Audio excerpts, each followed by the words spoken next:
For over 40 years, education has been consumed with the idea of 21st century learning. All of this has been the source of instructional reform movements, curriculum overhauls, and new technology tools intended to help better prepare students for a world that's changing faster every day. What's been missing mostly from the conversation, however, is where exactly this century's learning should be taking place. You know, it's no coincidence that when people picture a junior high or high school classroom, that they often picture something a lot like this. Over the years, the physical learning environment has generally been an afterthought in education in the US. While significant research into the nature of teaching and learning over the past 150 years has led to a greater understanding of students and many meaningful pedagogical developments, there have been few attempts during that time to build schools in the US with spaces intended to directly support these new theories and approaches.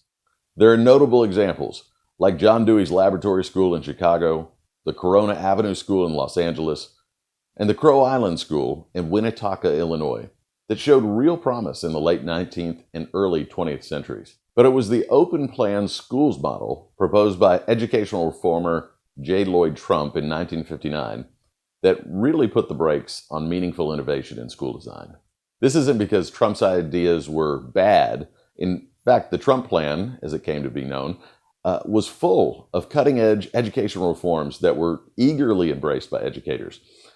Reforms that really, honestly, wouldn't look that out of place in discussions about 21st century learning today.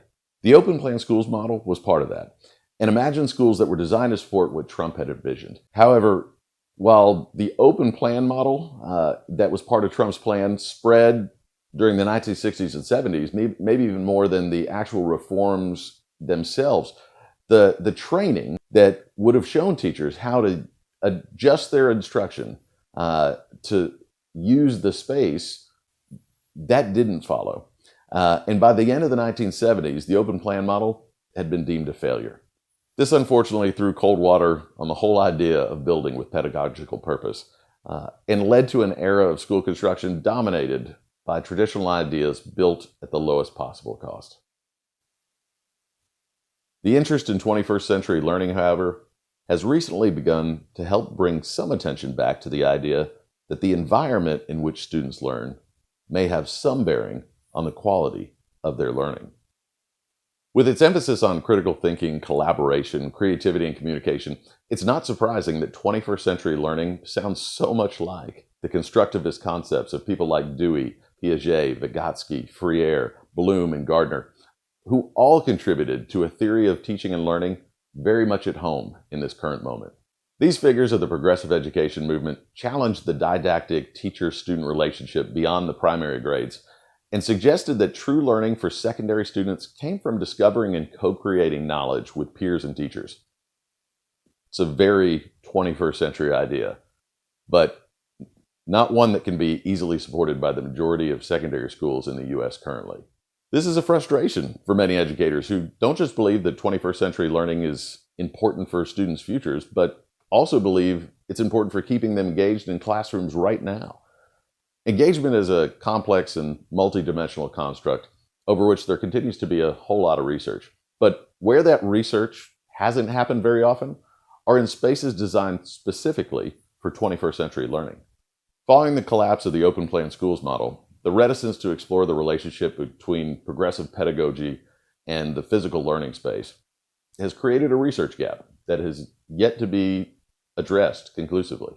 While there's been some work done in the past to identify the effect of environmental factors such as lighting, temperature, air quality, and sound on student engagement, it's time to explore the link between student engagement, constructivist pedagogies, and innovative learning spaces to better understand how these environments might be designed and used at the secondary level to facilitate true 21st century learning. I'm interested in presenting at A4LE's LearningSCAPES conference this year to encourage attendees actively working at the intersection of learning and place to consider supporting further research into a topic that doesn't just have implications on their designs, but on the institution of education itself.